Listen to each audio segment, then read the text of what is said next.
Récemment, vous étiez à un poste important pour notre territoire, la régie de l'eau. Vous en avez été, d'une certaine façon, on peut dire viré. Mhm. Vous avez fait un communiqué de presse à ce propos. Est-ce que vous pouvez nous donner quelques explications? Bien écoutez, ce qui s'est passé à la Régie de l'eau est relativement simple, c'est que M. Philippe Sorel, le président de la métropole, a de manière arbitraire changé la composition du conseil d'administration, qui avait voté à l'unanimité la poursuite de notre aventure au service de l'intérêt général, et il a changé cette composition en m'enlevant ainsi que d'autres qui lui déplaisaient. Et par là même, il a pu élire sa première vice-présidente à ma place comme présidente du conseil d'administration. Il n'a pas pu virer les membres de la société civile qui étaient là, parce que ça aurait été, à mon avis, beaucoup plus difficile à admettre. Et voilà, il a changé la composition. Moi, je trouve que c'est déplorable. D'abord, je vais faire un recours devant le tribunal administratif, car dans les statuts de la régie, il est clairement marqué que les membres du conseil d'administration sont élus pour la durée de la mandature. Et donc là, c'est une rupture avec ce contrat d'origine. Ça déstabilise un service public, une entreprise publique, car ce qu'il faut bien comprendre, c'est qu'on avait construit une régie totale. C'est-à-dire depuis l'extraction de l'eau dans la source du Lez, son traitement à l'usine Arago, sa distribution à la totalité de la population, c'est-à-dire plus de 333 000 habitants, tout ça dans des conditions excellentes et avec une très bonne qualité de l'eau, dans une situation où le changement climatique nous oblige justement à traiter ce bien commun comme un bien très précieux et non pas comme une marchandise. Et nous avons pu, puisque la régie est plus, plus économe qu'une entreprise privée dans la gestion du bien, qu'elle n'a pas d'actionnaire, qu'elle n'a pas de frais de siège, qu'elle n'a pas de retour vers le siège central, que ce n'est pas une vache à lait pour nourrir d'autres aventures financières, eh bien, on a pu baisser le prix de l'eau de 10% et on avait engagé cette aventure. On l'a fait en 3 ans, hein. On a décrété ça en 2014 et 2017, ça tourne. Voilà, la première année de fonctionnement 2016 a été excellente. 2017, Monsieur Sorel, pour des raisons purement politiciennes, décide de rompre ça. Il y a une crise de gouvernance. Voilà, cette crise de gouvernance, voilà, je peux en discuter après, on peut en parler si vous voulez, mais ça ne devait pas remettre en cause la continuité d'une entreprise publique qui ne doit pas être déstabilisée. Je vois notamment que hier, ça c'était pas dans mon communiqué, donc je vous le révèle, dans la discussion, il a déclaré qu'il ferait faire une audit de la régie, suggérant par là qu'il y aurait eu des dérives, sans dire lesquelles. Et vous savez qui va faire l'audit? L'administration de la métropole. Donc c'est un peu le contrôleur qui se contrôle lui-même, quoi. Donc c'est un peu fort de café. Et à ce sujet, je lui réponds, je suis favorable à un audit, mais à condition que ce soit un audit indépendant, et puis qu'on commence par un autre audit, celui que je demande depuis 3 ans, c'est-à-dire l'audit de 25 ans de gestion par Veolia. Et ça, personne n'a tiré le bilan de ça. Et tout le monde regarde ses chaussures à chaque fois que je dis ça. Parce qu'on ne veut pas qu'on fasse le bilan de la gestion par une multinationale de l'eau pendant 25 ans de l'eau à Montpellier. Donc moi je suis prêt à faire un audit de la régie, à condition que ça soit quelqu'un d'indépendant qui le fasse, et qu'il y ait toute la probité nécessaire à ce sujet, mais que préalablement on fasse le bilan de Veolia. Donc voilà ce qui s'est passé au niveau de la régie. Mais attention, hein, moi je ne suis pas, tous mes combats, je les mène comme participant à un combat collectif. Je suis l'un des membres de ce combat collectif. Et le combat pour la régie de l'eau, il a commencé de manière citoyenne en 2009-2010. On a fait des collectifs, on a consulté les gens. Ici même, à Grabel, alors que j'étais maire depuis 2008, on a fait un référendum local. Il y a plus de 50% de la population qui a participé à ce référendum, alors qu'on me disait que ça n'intéressait personne. Il y a 95%, ils sont prononcés pour la régie de l'eau. Donc j'ai le sentiment que les citoyens, grâce à ce que nous avons fait sur la régie de l'eau, les citoyens ont compris que c'était un bien qui ne pouvait pas être une marchandise et que ça devait être géré de manière collective, écologique, citoyenne. On a démontré ça. Pendant 3 ans, on n'a quasiment jamais vu M. Sorel à la régie. Nous avons fait notre boulot. Pour des raisons de préséance politicienne, il nous vire de la régie, mais ça ne nous empêchera pas de continuer ce travail citoyen. On est des milliers à suivre ce travail au niveau de l'eau, et on va le marquer à la culotte, on va suivre ça, et aujourd'hui je vais me battre pour un objectif très clair. Premièrement, que toutes les régies, toutes les communes qui sont en dehors du territoire de la régie et qui souhaitent revenir dans la régie puissent le rejoindre à la fin du contrat en 2021. Donc si aux élections municipales de 2020, les électeurs de ces communes mandatent une commune pour qu'ils reviennent dans la régie, qu'on puisse les accueillir. et que deuxièmement, on étende la régie à l'assainissement, et je pense que c'est ce qui a fait peur à M. Sorel, parce que l'assainissement est toujours dans les mains des multinationales de l'eau. Il y a un énorme investissement qui va être fait sur Maïra, c'est un énorme enjeu, hein, c'est près de 100 millions d'euros, et je voudrais que ça soit la puissance publique qui garde la maîtrise de tout ça, parce que c'est l'enjeu du développement de ce territoire, de son écosystème, de son équilibre, et que donc dans ce contexte-là, il y a un enjeu démocratique de première main. Écoutez, moi, politiquement, je suis totalement indépendant, et donc en 2014, plusieurs communes ont élu des maires, dont celui de Montpellier, sur l'objectif d'avoir une régie publique.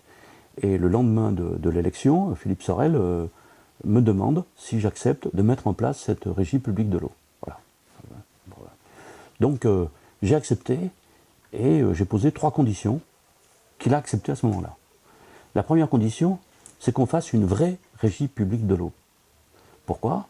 Parce qu'il y a des endroits, on dit on fait une régie, mais il y a 7 salariés, et tout est traité par des marchés en dessous, et c'est donc Suez, la SOR, Veolia qui ont les marchés. Et en fait, c'est pas une régie, c'est une fausse régie.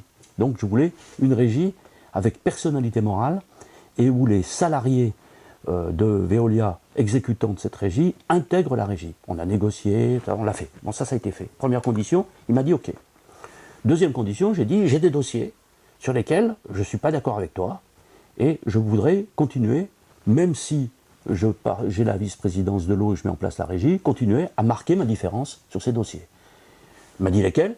Il y en a 2. Premièrement, j'étais contre le passage d'agglomération en métropole, parce que je considère que c'est une illusion et que ça nous ferait pas devenir la capitale régionale comme une et maintenant l'épreuve est faite, ça n'a rien changé, le fait de passer en métropole, ça a même aggravé la situation des communes, mais ça c'est une autre situation, et ça nous a mis dans la main d'un certain nombre d'organismes sans qu'on puisse le suivre, donc je me suis prononcé contre. Il y a 7 communes qui sont prononcées contre ce passage, dont la mienne, et la majorité a pris position pour la métropole, j'accepte. Le deuxième dossier sur lequel je voulais exprimer ma différence et mon opposition, c'est la gare de la Mogère.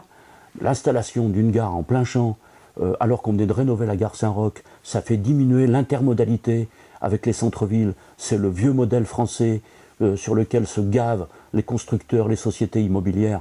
Et je suis contre ce bétonnage de tout le sud, cette disparition des terres agricoles, etc. Je dis, ça, je ne peux pas l'accepter. Il me dit, t'as raison, vas-y, il y a un débat, c'est ouvert. Et je dis, et je l'ai annoncé que si ça se faisait, je ferais un recours contre le partenariat public-privé, puisqu'il n'avait pas donné les choses. Voilà, M. Sorel, vas-y. Voilà. Et la troisième condition, tout à fait essentielle, c'est que je gardais ma totale indépendance politique. J'étais à l'époque Front de gauche, nous étions en train de préparer la construction de la France insoumise qui s'est révélée très puissante à partir de 2016, et je dis, je reste autonome politiquement. C'est-à-dire que je ne te suis pas, si tu prends des positions politiques, je prends les miennes, je reste indépendant. Donc le résultat, en 2015, aux élections départementales, j'ai soutenu d'autres candidats que les siens, d'accord ? En 2015, décembre 2015, aux élections régionales, j'étais en queue de liste de la liste de M. Onesta, avec tous les amis qui feront la France insoumise ensuite, pour pouvoir faire une indépendante du Parti socialiste, et donc de la liste de M. Sorel, et j'ai fait campagne, il ne m'a fait aucune remarque, il n'a rien dit. Et lorsqu'il y a eu les élections présidentielles, il n'y a personne qui n'ignorait que je soutenais Jean-Luc Mélenchon depuis le début, et que j'ai fait campagne avec lui. Et même, j'ai entendu Sorel dire « Ah, ce que M. Mélenchon dit des choses intéressantes. » Ça, moi, j'aime pas trop quand on dit des choses vagues comme ça. Moi, je préfère les engagements clairs. Et puis un jour, il a été pour Mélenchon, un jour, il a été pour Juppé, un autre jour, il a été pour Valls, et à la fin, il a été pour Macron. C'était la Valls-hésitation permanente. Et donc, moi, j'ai pas changé pendant toute cette époque-là. Je faisais la campagne de la France insoumise. Et j'ai annoncé très longtemps à l'avance que je serais présent dans les élections législatives. Et c'est pour ça que j'ai fait campagne comme suppléant auprès de Muriel Ressiguier, qu'on a fait une super campagne, qu'on a gagné, et puis ça, voilà. Alors, ces gens-là nous tolèrent que quand on perd. Quand on gagne, ça leur pose un problème. Voilà, donc j'ai été indépendant, et c'était l'accord de 2014. Peu à peu, un doute a saisi mon esprit à partir de la fin 2015, en me disant que cherche Philippe Sorel. En plus, sur très nombreux dossiers, on n'arrivait pas à discuter, on n'arrivait pas à approfondir, la situation devenait un peu difficile. Donc moi, j'ai veillé à ce que la régie publique de l'eau se fasse et se termine correctement. Elle est rentrée en exercice le 1er janvier 2016. La première année était une année importante. On vient de faire en juin 2017, on a fait le bilan de la régie. Ce bilan est hyper positif, donc il fallait que je fasse ça. Mais bon, Philippe Sorel n'avait aucune stabilité politique Et donc, cette rupture finalement qui a eu lieu en juin 2017, c'est une rupture quelque part normale. Parfait. Monsieur Sorel décide de faire de la métropole quelque chose qui est lié à un groupe politique particulier. C'est une rupture dans la gestion de l'intercommunalité. Et si vous permettez, je vais m'expliquer un petit peu sur cette rupture avec la gestion de l'intercommunalité. Quand j'arrive, d'ailleurs, un jour, on m'informe que si je veux, je peux créer un groupe France Insoumise à la métropole. J'ai dit, vous foutez de ma gueule. Je ne suis pas élu à la métropole comme France Insoumise. Je suis à la métropole élu par les Grabellois pour représenter la ville de Grabel, qui sait que je suis France Insoumise, d'accord ? Mais qui m'a élu sur un mandat municipal, d'accord ? Et donc, quand j'arrive à la métropole, je défends les intérêts de cette liste de Grabel, je représente Grabel. Et l'intercommunalité, elle n'existe que par la volonté des communes d'y participer. C'est pour ça que la métropole, l'agglomération, une communauté de communes, ça s'appelle des EPCI, des établissements publics de coopération intercommunale. Nous ne sommes pas élus au suffrage universel dans ces instances de manière directe. Nous sommes élus par le biais de nos communes. D'accord ? Et donc, je ne veux pas trahir le mandat de 2014 que m'ont donné les électeurs en faisant un groupe France Insoumise alors que la France Insoumise n'existait pas en 2014. Ça n'a aucun sens. Et donc lui, pour des opérations tacticiennes, parce qu'il ne pense qu'à sa réélection, décide de faire un groupe En Marche en voulant surfer sur la popularité de Macron, popularité au mois de juin, hein, parce qu'aujourd'hui on n'en est plus là, d'accord ? Et il a envisagé de faire ce groupe. Donc il politise automatiquement la coopération intercommunale. Donc face à ça, les différents maires, 9 maires en l'occurrence, et 17 conseillers métropolitains, nous avons décidé de poursuivre la démarche intercommunale, de ne pas tenir compte de la violence avec laquelle M. Sorel traite son institution. Et nous allons mis en place ce fameux groupe de coopération intercommunale dans lequel il y a différentes sensibilités politiques, ou des gens, par exemple, il y a des maires qui refusent de dire pour qui ils votent aux élections politiques, mais ils sont élus maires de leur commune et ils gèrent leur commune. Donc on est ensemble. Il y a d'autres maires qui n'ont pas voulu se rallier à un groupe, qui regardent entre les deux, c'est leur droit le plus strict. Je constate que M. Sorel a une majorité de 55 votants sur 92. Sur ces 55, il ne faut jamais oublier que la moitié des élus du Conseil métropolitain viennent de Montpellier. Et donc, il n'a que 13 communes sur les 31 communes qui sont dans sa majorité. Et donc, il a une majorité, certes, au Conseil métropolitain, mais c'est une majorité étroite, et c'est une rupture, surtout, avec la coopération intercommunale. Donc, lorsqu'on porte un projet communal, par exemple le projet de régie, je l'ai fait partager, j'ai vu toutes les communes, tous les maires sont représentés. Donc là, et on discute, et on voit comment on peut faire avancer les choses. C'est la pédagogie avec laquelle vous associez les habitants à une démarche collective. Ce qui est complètement anormal, c'est que les communes soient chassées des organismes techniques de gestion. Et il y en a 2, dont notre commune est chassée, et d'autres. Hein. Il y a premièrement la régie proprement dit, le conseil d'administration de la régie. La régie recouvre un territoire de 13 communes, dont Montpellier. D'accord ? Ça représente 80% de la consommation d'eau, mais il n'y en a que 13 sur les 31. Parce qu'il y a les villages, il faut respecter chaque village, le rythme avec lequel ils gèrent les choses. Et ces 13 communes, mon objectif à moi, c'est qu'elles soient représentées dans le conseil d'administration, par leur maire ou par un représentant du maire. Et que ça signifie que la commune est représentée, quelle que soit la couleur politique du maire. Voilà. Pourquoi ? Parce qu'on gère un bien commun qui appartient à tous, l'eau.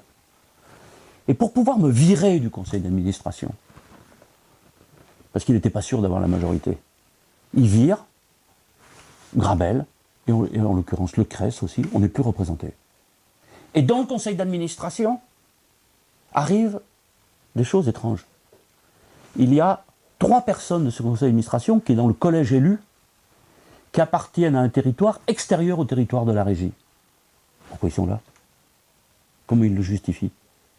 Et puis je constate aussi que dans le conseil d'administration, il y a certes quelqu'un qui est légitime pour y être, c'est monsieur le maire de Pérols, et ce monsieur le maire de Pérols, Jean-Pierre Ricot, qui intègre le conseil d'administration de la régie. En tant que maire de Pérols, c'est légitime. mais il doit avoir un devoir de réserve, car il est un des cadres d'une multinationale de l'eau. Et d'ailleurs, dans les votes qui contribuaient à l'attribution des marchés au moment dans le conseil métropolitain, ou même dans le vote sur la régie, il a fait une déclaration en disant que sa situation professionnelle faisait qu'il ne devait pas participer au vote. Or aujourd'hui, c'est hier, lui, il a participé au vote de l'élection de la nouvelle présidente. Il est membre de la régie qui va décider les marchés sur l'eau. Je trouve ça pas correct. Donc il faut faire très attention. Si vous voulez gérer un bien commun, il faut créer de la démocratie, de la représentation. Il faut que les communes soient représentées et il faut que vous soyez indépendant du privé, en totale indépendance vis-à-vis du privé. Donc ça, c'est la première chose qui m'a scandalisé, c'est la façon dont le conseil d'administration il a été créé comme si c'était une vulgaire commission politique où on met ses amis politiques. Il y en a un deuxième, et c'est peut-être encore plus grave. C'est ce qu'on appelle le syndicat de bassin, le cible. Hein. Alors, syndicat bassin du Lèze, Mosson étant palavacien. C'est-à-dire, en France, ça il faut bien voir ça, en France, depuis la loi de 92, généralement, l'eau, elle est gérée par bassin versant. Les rivières, les nappes phréatiques, tout ça, ils s'en foutent de nos frontières administratives. Hein. Et quand on est inondé, on peut être village côte à côte avec deux collectivités différentes, on est inondé. Voilà. Et il faut gérer ça en commun. Donc il y a une vieille tradition en France de gestion en commun des bassins versants. Pour les inondations, pour la préservation des milieux aquatiques, pour étudier l'étiage des rivières, pour le traitement des nappes, tout ça, ça se gère par bassin. Ici, Grabel, avec toutes les communes limitrophes de la Mosson, du Lèze et des étangs palavaciens, avait constitué un syndicat de bassin, le cible, pour gérer tout ça. Et c'est dans le cadre de ce syndicat de bassin que, notamment, ont été menés tous les travaux de lutte contre les inondations, que sont ce qui s'est fait sur le Lèze et qui a protégé l'Atte, puisque l'Atte reçoit la totalité des eaux du bassin versant. Quand elles se déversent, elles finissent à l'Atte, avant d'aller à Palavas. Palavas fait partie du cible. Voilà. Et donc, il y a plusieurs EPCI, plusieurs collectivités. Il y a l'agglomération de l'étang de l'Or, il y a la vallée de l'Hérault, puisqu'il y a Montarnot, bon, il y a Vaillocès, donc il y a le Pic Saint-Loup, il y a au-dessus, et puis il y a la métropole de Montpellier, bien sûr, qui est concernée. Et on fait partie du même syndicat. Et il y a une vraie ambiance de travail, parce qu'on partage en commun le fait de vivre le long de ces cours d'eau, qui ont une logique commune. Et il y a une vieille tradition comme quoi toutes les communes sont représentées.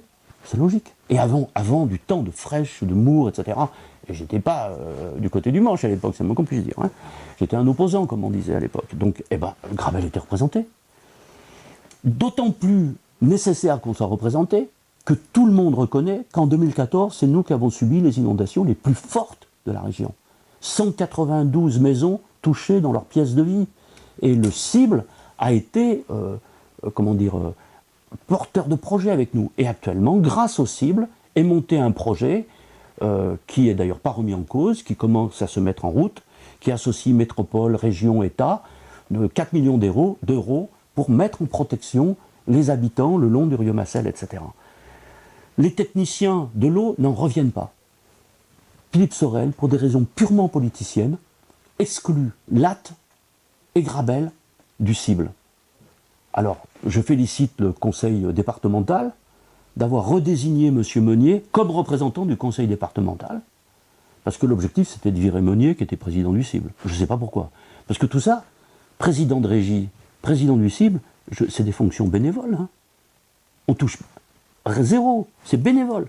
Et je suis très heureux que ce soit bénévole, parce que c'est toujours comme ça, toujours été comme ça. Ils nous virent pour des histoires de pouvoir, d'enjeu. Les têtes qui dépassent, il faut qu'elles soient coupées. Voilà, c'est aberrant. M. Meunier a fait un très bon travail, j'ai des divergences politiques avec M. Meunier comme avec tout le monde, mais quand il s'agit des inondations et tout, quand il pleut des cordes comme hier, chez nous, il me passe un coup de fil, il me dit « c'en est où chez toi ? On a des liens ».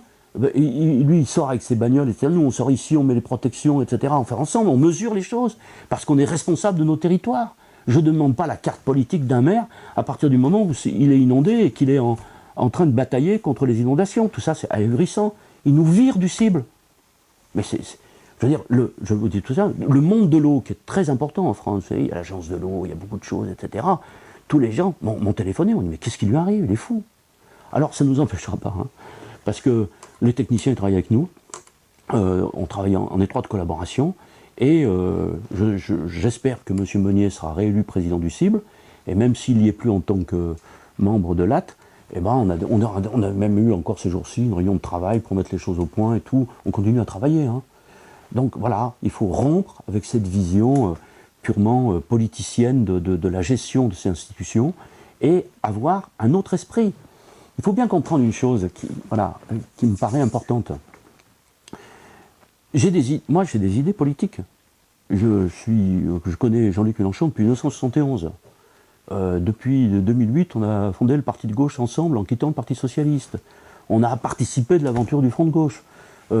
Dès qu'il a fait sa déclaration en février de candidature, je l'ai immédiatement soutenu parce que j'étais totalement d'accord avec sa stratégie de ne pas aller se mêler dans les combinaisons avec les groupes, les sous-groupes pour savoir quel était le demi-candidat possible et puis qu'à la fin on traîne et que c'est les autres qui tiennent. Et lui, par là même, il a tracé sa voie. C'était une super initiative. Donc je continue. Et d'ailleurs, dans Grabel, je fais des réunions publiques de la France Insoumise. Personne n'est étonné de mon engagement politique à Grabel. Voilà. Et je le fais à Montpellier, je le fais partout, je suis libre. Mais une chose est sûre, jamais je n'instrumentaliserai ma ville, ma commune, pour les besoins d'une cause politique. Pour défendre ma cause politique, je n'en ai pas besoin. Pas un sou de la commune est versé pour ça. Hein, pas un agent de la commune n'est fait pour ça. Et je ne demande l'opinion politique d'aucun des agents, parce qu'ils sont au service de l'intérêt général. Par contre, quand il s'agit de défendre mes idées politiques, j'y vais moi-même.